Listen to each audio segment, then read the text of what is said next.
साहिब बंदगी सतनाम। तो परमात्मा की कृपा से ये मूल ज्ञान का प्रचार बहुत ही सुंदर ढंग से पूरे संसार में हो रहा है और धीरे धीरे मालिक के विवेकी हंस अपने आप इस ज्ञान को समझते भी जा रहे हैं और बाकी जीवों में फैलाते भी जा रहे हैं। ये मालिक की अति कृपा है, ये बंदी छोड़ की अति दया है कि अब जीवों को समझ में आ गया है कि क्या करना है, कैसे करना है। अब बताने की जरूरत भी नहीं पड़ रही है किसी को। बहुत खुशी की बात है और मैं हमेशा यही चाहूँगा कि सब मालिक के जीव ऐसे ही ज्ञान को समझते भी जाएं और परमात्मा को पाने के लिए जो मार्ग बताया गया है, जो मार्ग सुझाया गया है संतों के द्वारा, उसको खुद भी ग्रहण करें और अन्य जीवों तक भी उस मार्ग को पहुंचाएं, उस भेद को, उस रहस्य को, उस ज्ञान को जन जन तक पहुंचाने का कार्य करें। मैं यही चाहूँगा मालिक से कि हर जीव इतना समर्थ हो पाए कि सबको इस ज्ञान को पहुंचाने में अपना पूरा योगदान करे, तन मन धन से, और सब मालिक के जीवों की मुक्ति का कारण बने। जय सतनाम। तो आज की वीडियो पे मैंने बाबा जय गुरुदेव की फ़ोटो लगाई है। उसका कारण है क्योंकि अब जय गुरुदेव बाबा जी के बहुत से भक्तों के फ़ोन आने लगे हैं, क्योंकि मैंने ये भेद खोल दिया है कि बाबा जय गुरुदेव ने जिस महात्मा के आने की बात करी थी कि भविष्य में एक आएगा, वो अपने लिए बात नहीं कर रहे थे कि भविष्य में मैं आऊँगा। वर्तमान में वो थे ही वहाँ पे।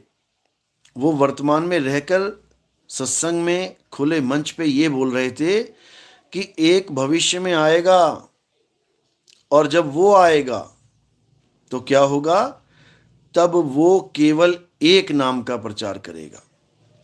कौन सा एक नाम? वो नाम, वो शब्द उसे ऊपर से आएगा, वो आवाज उसे ऊपर से आएगी और उस आवाज का वो प्रचार करेगा, उस आवाज को बताएंगे। फिर 5 नामों से किसी की मुक्ति नहीं होगी। बाबा जय गुरुदेव ने सीधे बोल दिया साफ शब्दों में कि ना तो 5 शब्दों से किसी की मुक्ति होगी और ना ही जय गुरुदेव नाम से किसी की मुक्ति होगी, क्योंकि जय गुरुदेव के कुछ चेले ऐसे हैं जो गुरु बन के बैठे हैं और उन्होंने 5 नाम देना छोड़ दिया है। अब वो केवल जय गुरुदेव ये नाम देते हैं संत भक्तों को और भरमाते हैं कि इसी नाम से मुक्ति हो जाएगी। लेकिन बाबा जय गुरुदेव ने उनका भी खेल पहले ही खत्म कर दिया था। 1980 में बाबा जय गुरुदेव ने ये बोल दिया था कि तुम्हारी ना तो 5 नामों से मुक्ति होगी, ना ही जय गुरुदेव नाम से। लेकिन वो हमेशा ये भी कहते रहे कि जय गुरुदेव नाम प्रभु का। सोचो, जिस जय गुरुदेव नाम प्रभु का, जिसकी महिमा वो गाते थे, उस नाम से भी तुम्हारी मुक्ति नहीं होगी। वो नाम भी तुम्हारे काम नहीं आ पाएगा। कब? जब वो महात्मा आएगा। वो किसी अपने चेले की बात नहीं कर रहे थे कि मेरा चेला आएगा, क्योंकि अगर बाबा जय गुरुदेव का चेला आता तो वो 5 नाम ही देता, क्योंकि बाबा जय गुरुदेव 5 नाम दे रहे थे। लेकिन बाबा जय गुरुदेव ने बिल्कुल खारिज कर दिया इसको कि मेरा चेला नहीं आएगा, बल्कि अपने सारे चेलों को हिदायत दी थी कि कोई भी चेला गुरु ना बने।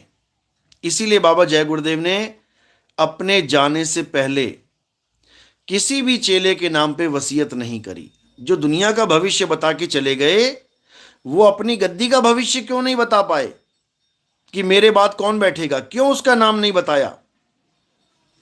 इसीलिए नाम नहीं बताया कि अगर मेरा चेला गद्दी पे बैठ गया तो वो कहीं ना कहीं उस आने वाले महात्मा से वैर विरोध करेगा। माया के वशीभूत होकर। क्योंकि अगर मेरा चेला गद्दी पे बैठ गया तो जितनी मेरी माया है सब उसको अपनी लगने लग जाएगी। क्योंकि आजकल यही चल रहा है, जो गद्दी पे बैठ जाता है वो सोचता है ये पूरा आश्रम मेरा है, ये पूरी माया मेरी है, ये सारी गाड़ियां बाड़ियां ये सब मेरी हैं। और वो अहंकार में, लालच में फंस जाता है। आज बाबा जय गुरुदेव की 20 गद्दियां चल रही हैं, 20 से भी ज्यादा। एक पंथ को 20 पंथों में बांट दिया गया। किस कारण? ये सब माया का खेल है, सब पैसा लेन देन का खेल है। सब चाहते हैं मैं गद्दी पे बैठूं, सारा ऐशो आराम का सामान मेरा हो जाए। अगर बाबा जय गुरुदेव एक झोपड़ी में रह के चले जाते, एक झोपड़ी में बैठ के सत्संग करके चले जाते, एक भी ना झगड़ा करता कि मैं बैठूंगा झोपड़ी में। सबको महल चाहिए, सबको महल चाहिए। तो बाबा जय गुरुदेव ने अपने पंथ का खात्मा, क्योंकि सारे पंथों का खात्मा होना था। कबीर साहब कह रहे हैं ना, 13वें पंथ हम ही चले आए, सब पंथ मेट के एक पंथ चलाएं।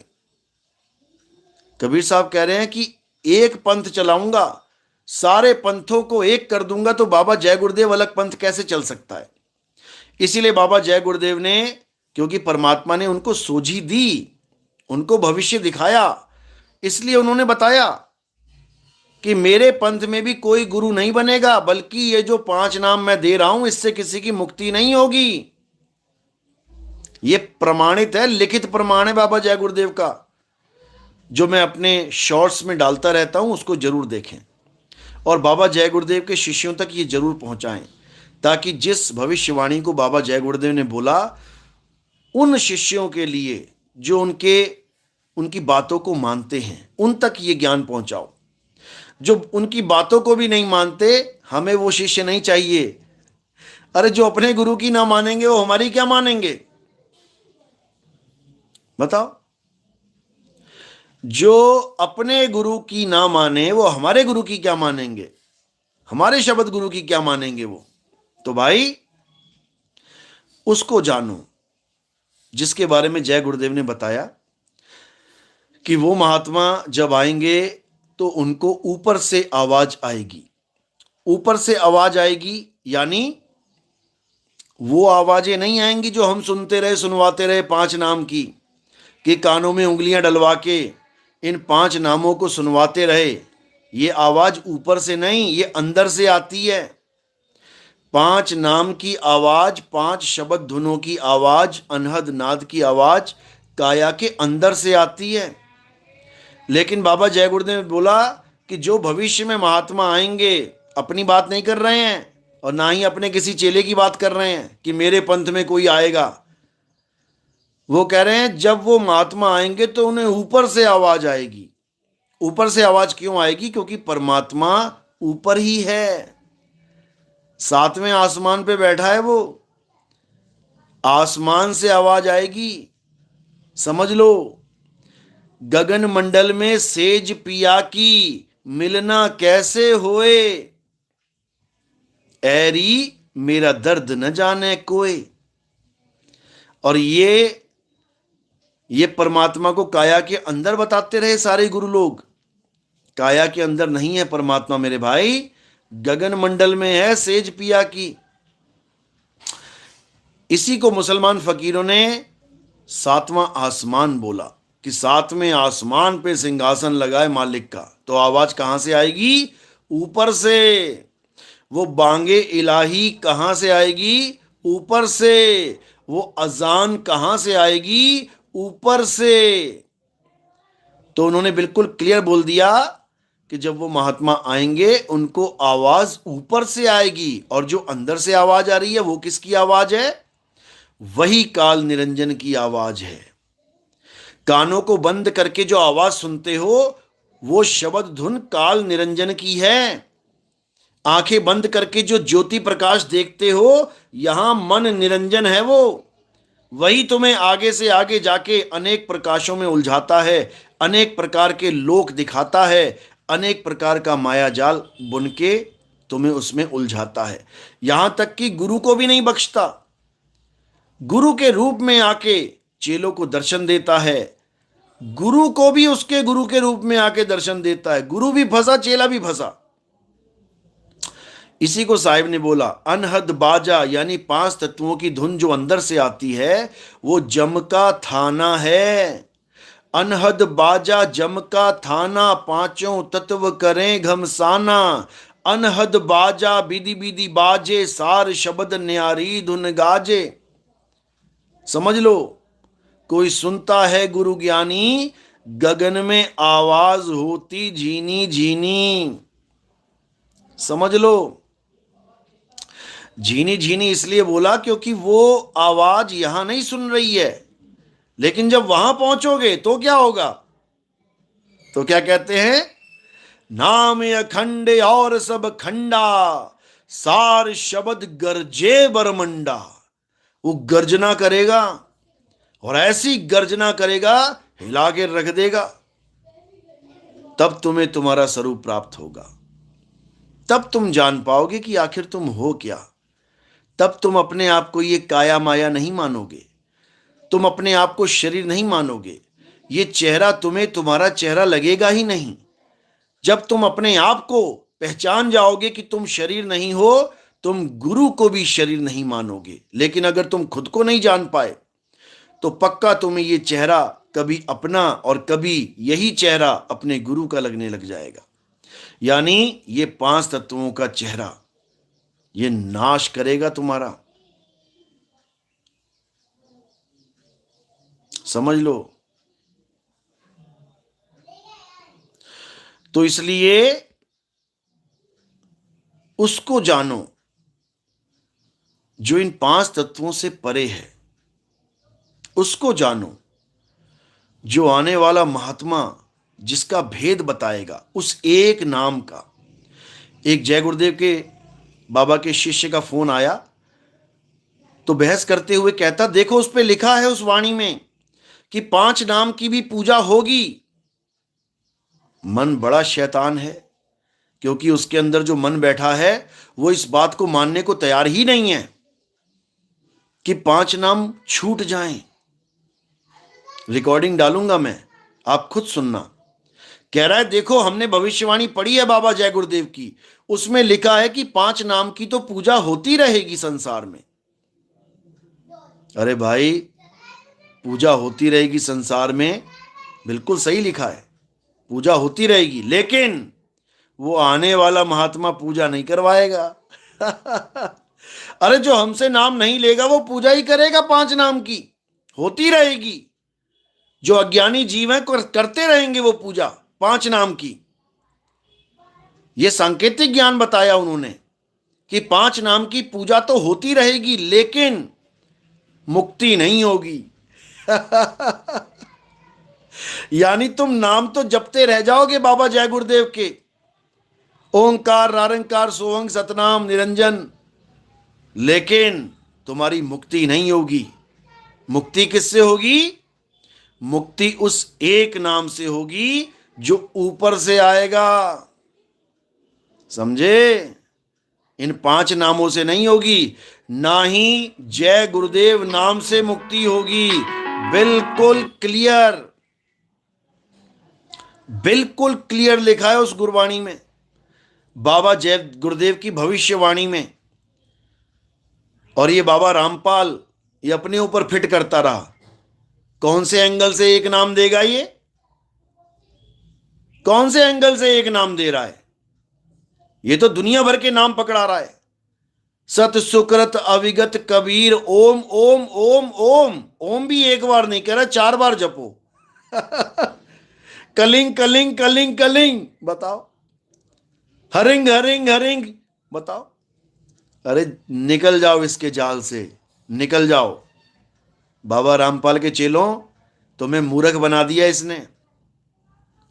वो महात्मा, आने वाले महात्मा आएंगे और क्या करेंगे? एक नाम, एक भाषा और एक झंडे का प्रचार करेंगे। वो बता दो तुम कहां एक नाम लेके चल रहे हो?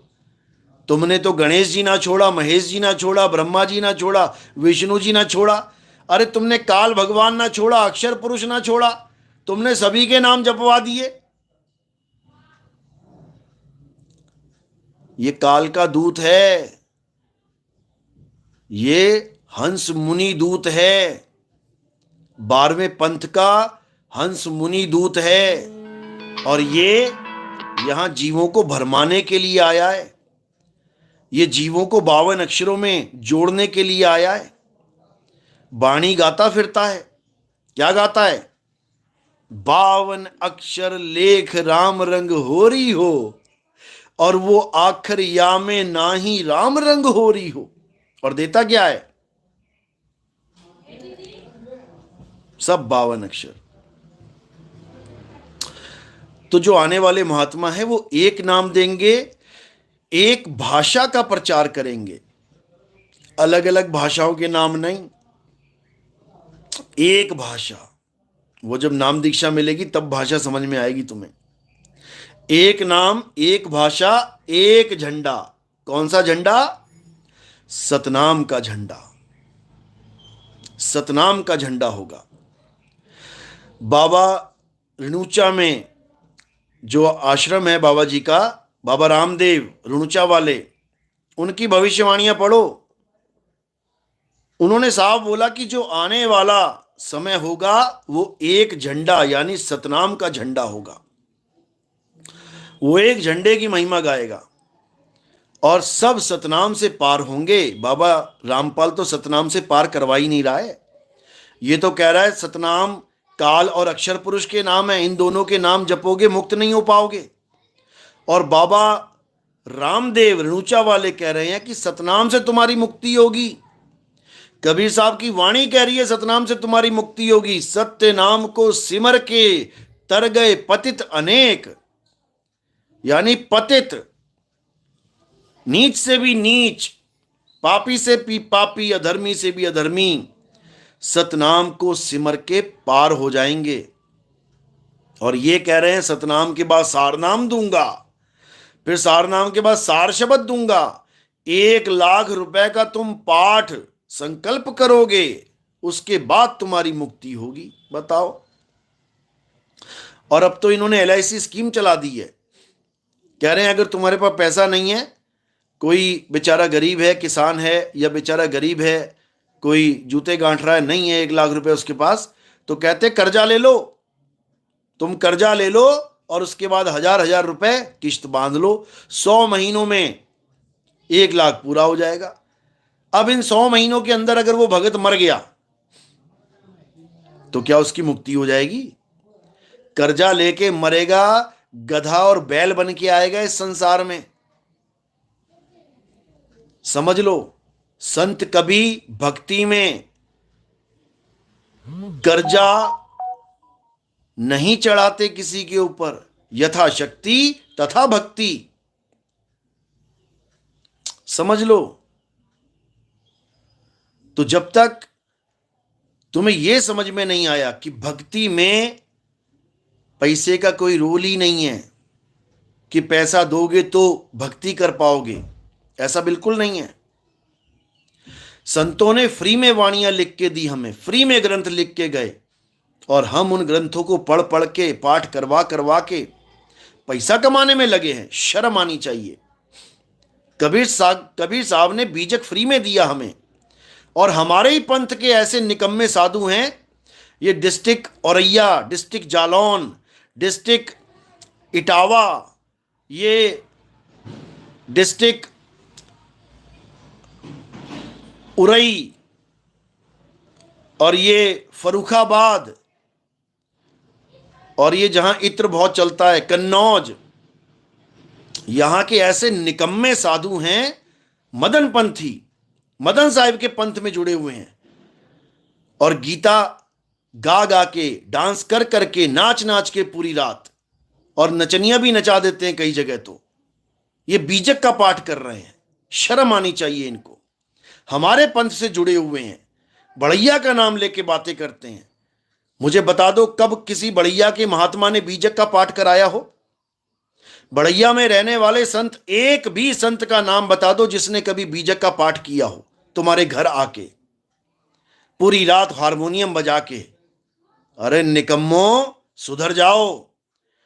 तुमने ये जो गवैयों वाला काम शुरू कर दिया है, ये नोट कमाने वाला काम शुरू कर दिया है बीजक के पाठ के ऊपर। ये तुम्हें हिसाब देना पड़ेगा इसका, समझ लो। बिना हिसाब दिए कोई निकलने वाला नहीं यहां से। ब्राह्मणों ने रामायण के पाठ किए और इन निकम्मों ने बीजक के पाठ शुरू कर दिए। ब्राह्मणों ने नारियल फोड़ के भक्ति पूर्ण बताई और इन निकम्मों ने नारियल फोड़ने शुरू कर दिए। कबीर पंथियों ने नारियल फोड़ रहे हैं, बताओ। अरे ये ब्राह्मणवाद है। कबीर साहब ने जिस नारियल को मूड़ने की बात करी वो ये नारियल नहीं है जो तुम 50-50, 100-100 रुपए में लेके आ रहे हो। कबीर साहब का नारियल कुछ और है, वो गुप्त भेद है। जब तुम्हारे जीवन में भेदी गुरु आएगा वो सारे गुप्त भेद खोल देगा। पंडितों ने चौका करने का विधान किया पूजा पाठ का, कबीर पंथियों ने भी आरती चौका लगा दिया। पंडित वस्तुएं मंगाता था, केला ले आओ, सेब ले आओ, ये ले आओ, वो ले आओ, मिश्री ले आओ, काजू ले आओ, बादाम ले आओ, ये भी चालू हो गए। लेकिन समझ नहीं पाए कबीर साहब कौन से चौके की बात करते हैं। अहंकार अभिमान बिडारा, घटका चौका किया उजियारा। वो घट के चौके की बात करते रहे और ये अपना आरती चौका सजा के पैसा कमाने का इंतजाम करते रहे। एक एक आरती चौका 51-51 हजार रुपए का करवाते हैं ये लोग। सोचो, एक भगत से 51 हजार ठग रहे हैं। हजारों लाखों चेले हैं इनके, सोचो कितना पैसा कमाते हैं। धनी धर्मदास भी सिर पे हाथ रख के सोचते होंगे मैंने 56 करोड़ की दौलत बहा दी, ये 56 रुपया ना रहने देंगे जेब में किसी के, वो भी खींच लेंगे, इधर दे दे तू आरती चौके के नाम पे। समझो ये क्या चल रहा है भक्ति के नाम पे। ये बहुत बड़ा षड्यंत्र है भक्तों को लूटने के लिए। इसलिए अब इन चक्करों में नहीं पड़ना। सत्य नाम सबको पार करेगा। सत्य नाम को सिमर के तर गए पतित अनेक। कहां बोला है कि आरती चौका करवा के चलावा, आरती चलावा चौका करवा के तर गए पतित अनेक। ये तो सतनाम के ऊपर उंगली उठाई जा रही है कि सतनाम से पार नहीं होगा कोई भी। चलावा चौका करना पड़ेगा, 51 हजार रुपया दो तब इसकी मुक्ति होगी तुम्हारे बाप की, नहीं तो वही ब्राह्मणवाद भटकेगा, 84 में जाएगा, आत्मा को शांति नहीं मिलेगी। यही सब तो करते आए हैं ब्राह्मण। यही बीमारी कबीर पंथ में भी घुस गई है। ये सब चलावा चौका करने वाले मूर्ख बना रहे हैं, मूर्ख। क्योंकि इनके पास सतनाम है ही नहीं, इनको महिमा पता ही नहीं है सतनाम की। अरे सतनाम की इतनी बड़ी महिमा है कि तुम साउथ अफ्रीका के जंगलों में भी मर गए ना, तुम्हारी लाश भी ना मिले किसी को, तब भी तुम्हारी मुक्ति होगी। कोई चलावा आरती चौका करने की जरूरत नहीं पड़ेगी। नहीं तो जाओ सब अफ्रीका के जंगलों में, भेजो जरा एक महंत को, कहो हमारा पापा मर गया वहां पे अफ्रीका के जंगल में, जा जरा, तेरा चौका करवा देंगे वहां शेर मिलके। तेरा ऐसा चलावा चौका करेंगे जिंदगी में दोबारा कभी गलती से मुंह नहीं करेगा अफ्रीका की तरफ। इन निकम्मों ने बर्बाद कर दिया कबीर पंथ। तो मेरे भाई अब इस जंजाल से बाहर आओ। अब उस महात्मा के ज्ञान को समझो जिसके बारे में बाबा जय गुरुदेव ने कितनी भविष्यवाणियां की। उन्होंने बोला वो 20 साल का हो गया है, लोग उसको 20 साल का ही समझने लग गए, क्योंकि संतों की वाणियों में भेद छुपे होते हैं। वो 20 साल का हो गया का मतलब ये नहीं कि वो 20 साल का हो गया है। वो 20 साल का हो गया है का मतलब है बीसम बीसा, यानी वो सत्य ज्ञान 20 यानी पूर्ण ज्ञान अब आने के लिए तैयार है। इंतजार करो, वो 20 साल का हो गया है, यानी बीसम बीसा यानी वो पूर्ण हो गया है, वो ज्ञान पूरा हो चुका है, आने के लिए तैयार है। समझो बात को, समझो। और उत्तर प्रदेश का भी नाम लिया गया कि उत्तर प्रदेश के छोटे से गांव में, उत्तर प्रदेश का मतलब उत्तर प्रदेश मत समझ लेना, उत्तर प्रदेश का मतलब उत्तर की दिशा में जो प्रदेश होगा उसके छोटे से गांव में, जिसके लिए नास्तेदमस ने कहा 3 तरफ से पानी से घिरा होगा वो क्षेत्र, 3 तरफ से, वो है वो छोटा सा स्थान जहां 3 तरफ से सत्य का जल है। सतलज, सतलज नदी का जल तीनों तरफ से उसका स्वागत करेगा। समझे?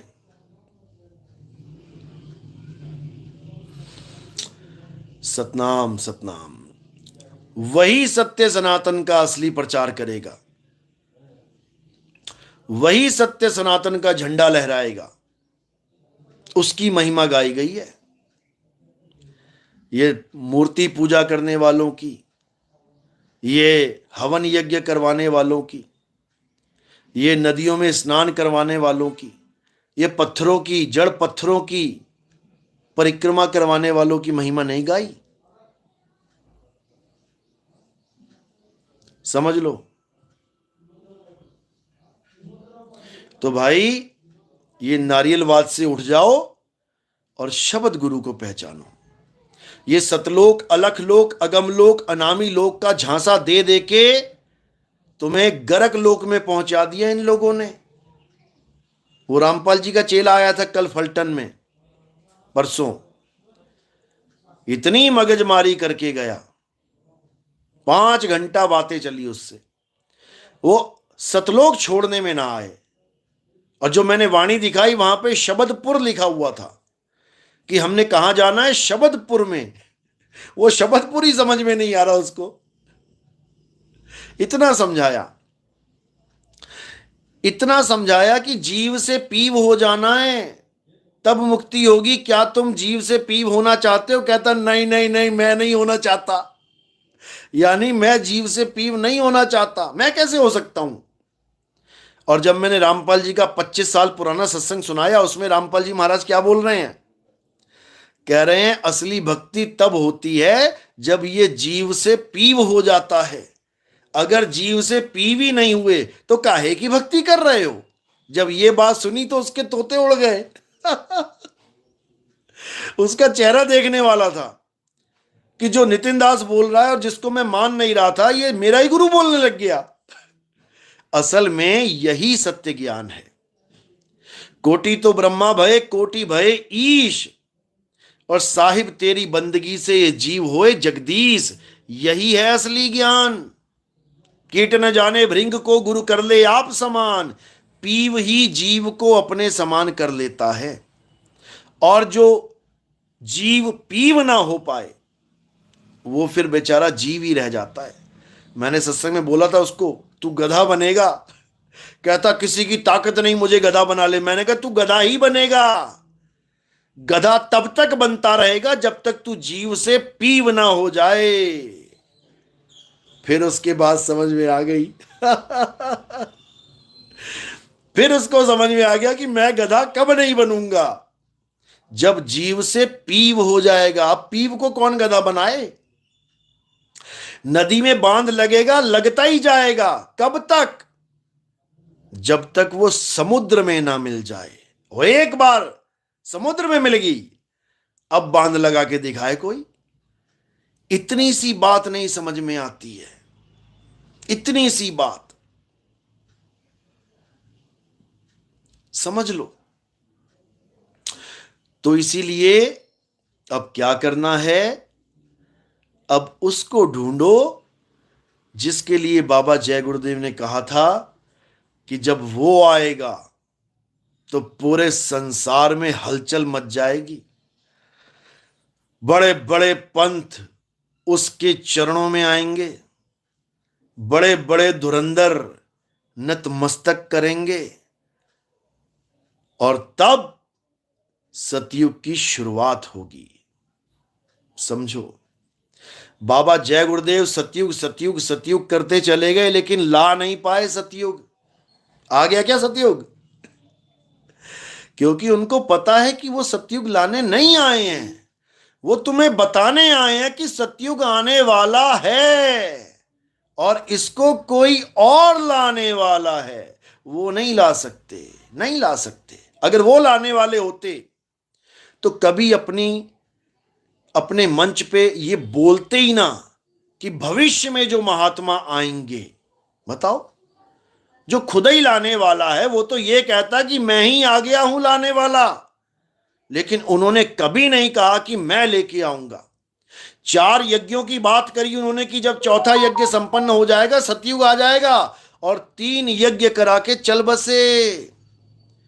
3 यज्ञ करके निकल लिए, क्योंकि चौथा यज्ञ करना उनके बस की बात नहीं थी। चौथा यज्ञ कराने वाला वो कोई और है, वो करवाएगा चौथा यज्ञ। और वो चौथा यज्ञ कोई दुनियावी यज्ञ नहीं है। बाबा जय गुरुदेव तो दुनियावी यज्ञ करके चले गए। वो 3 लोक में 3 यज्ञ करके चले गए, और जो चौथे लोक पहुंचाएगा वो चौथा यज्ञ कहलाएगा। चौथा यज्ञ जब पूरा होगा तब समझो कि तुम सतयुग में प्रवेश कर गए। समझ लो, समझ लो। तो बाबा जय गुरुदेव ने कोई कसर नहीं छोड़ी, लेकिन समझने वाले नहीं समझ पाए, इसलिए अज्ञानता में ही झक मारते रह गए। लेकिन अब उम्मीद करूंगा कि बाबा जय गुरुदेव के साथ जितने भी पंथ हैं, जितने भी विवेकी हंस हैं, आप देख रहे हो हजारों लाखों की भीड़ हमसे जुड़ती जा रही है। कारण क्या है? सत्य है। सत्य ही कारण है, क्योंकि सत्य किसी एक का नहीं है, सत्य हम सबका है। हिंदू का है, मुसलमान का है, सिख का है, ईसाई का है। सत्य भेदभाव खत्म करता है, कभी भेदभाव बढ़ाता नहीं है। सत्य सब धर्मों को एक करता है, एक से अनेक होता नहीं है। समझ लो। तो सत्य क्या है? सत्य सनातन धर्म ही सत्य है। लेकिन इसे कोई पत्थर पूजा ना समझ बैठे, इसे कोई मंत्र जाप मत समझ बैठे, इसे कोई ब्रह्मा विष्णु महेश का पूजा करना ना समझ बैठे।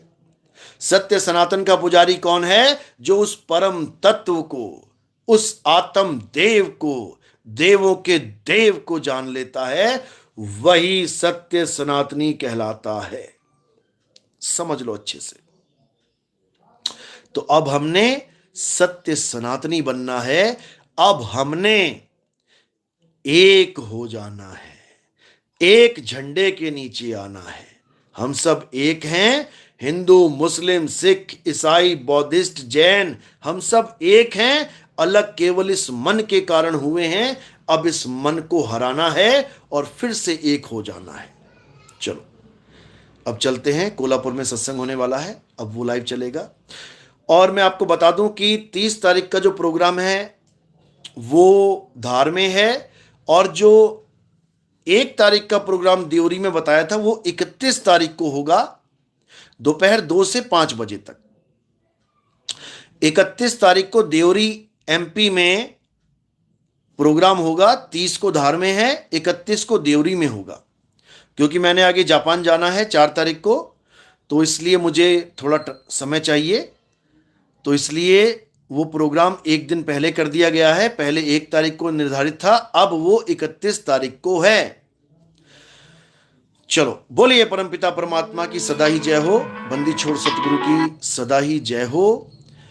11 जून को जो प्रोग्राम है वो दिल्ली में गाजियाबाद में है, गाजियाबाद में है।